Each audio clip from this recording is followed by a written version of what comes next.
अगर आप जानना चाहते हैं कि 2026 में भारतीय शेयर बाजार कैसा रहेगा और किन सेक्टर्स में सबसे अच्छे निवेश के मौके मिल सकते हैं, तो ये वीडियो आपके काम की हो सकती है।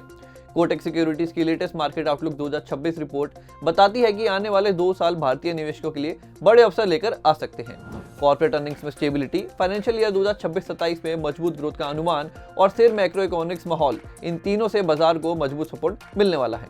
अब बात करते हैं निफ्टी के टारगेट्स की। बेस केस में दिसंबर 2026 तक निफ्टी 29,120 तक पहुंच सकता है।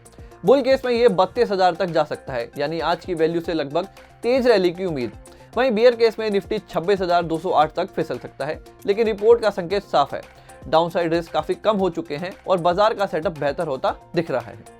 तो सवाल है 2026 में निवेश कहां करें? कोटक सिक्योरिटीज 4 मजबूत सेक्टर्स की पहचान करती है जो आने वाले वर्षों में अच्छे रिटर्न दे सकते हैं। पहला बीएफएसआई यानी बैंकिंग और फाइनेंशियल सर्विसेज। भारत की क्रेडिट मांग बढ़ रही है, बैंक मजबूत बैलेंस शीट के साथ तैयार है और एनबीएफसीज में भी अच्छा मोमेंटम बना है।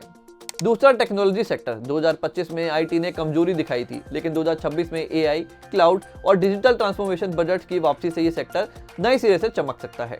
तीसरा सेक्टर है health care. Bharat medical research, pharma export और अस्पतालों की मांग जैसे ट्रेंड्स के कारण एक बड़े सुपर साइकिल में एंटर कर चुका है।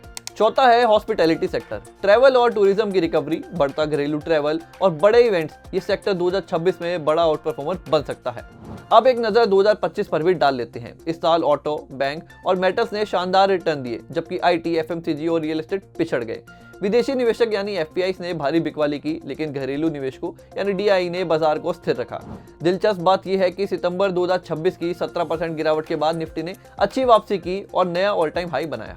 अब आगे बाजार को सपोर्ट मिलेगा जीएसटी दरों के सिंप्लीफिकेशन, ब्याज दरों में संभावित कटौती, बेहतर मॉनसून, कम महंगाई और नरम तेल कीमतों से। लेकिन रिस्क भी मौजूद है। ग्लोबल अनसर्टेनिटी, अमेरिका के बढ़ते शुल्क और ट्रेड घाटा निवेशकों के लिए सतर्कता का संकेत है। मीडियम और लॉन्ग टर्म की बात करें तो मैक्रो इकोनॉमिक स्टेबिलिटी, युवाओं की बड़ी आबादी, रिकॉर्ड इंफ्रास्ट्रक्चर इन्वेस्टमेंट और टेक्नोलॉजी अपनाने की वजह से बेहद मजबूत स्थिति में है।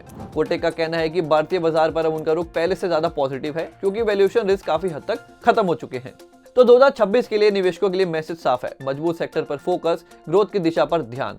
ये समय है समझदारी से पोर्टफोलियो बनाने का, क्योंकि जिस तरह भारत की अर्थव्यवस्था तेजी पकड़ रही है, वैसा मौका बार बार नहीं मिलता।